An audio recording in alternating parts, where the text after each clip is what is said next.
ভাই বেতনটা পাইয়া ছাড়লাম না। বাংলার প্রায় 35,000 টাকার বাজার আজকে কইরা লই চলি এলাম। এখনো তো সব বাজার কমপ্লিট হয় নাই। সৌদি আরব থাইকা খাওন আর খাওন, আর কোনো কামে নাই। বাড়ির তো টাকা দেওয়ার মতো কোনো অবস্থায় নাই। দেখেন ভাই, এই দুইটা লোকের লইয়া যাইয়া পুরা বাজার সদাই সব কইরা তারা যেটা দে এটাই হের করতে ভালো লাগে, যেটা দে এটাই ভালো লাগে। দেখেন এই দুই লোকের নিয়ে আমি বাংলার 35,000 টাকা শেষ করিয়া দিলাম। আমার এত দুঃখ, হায় রে টাকা রে, হায় রে টাকা।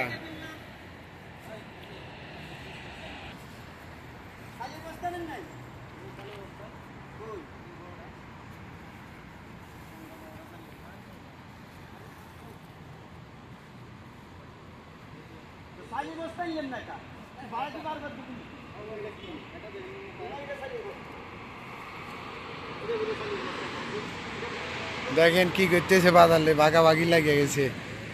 বাজার নেওয়ার লাগে অনেক কষ্ট হয়।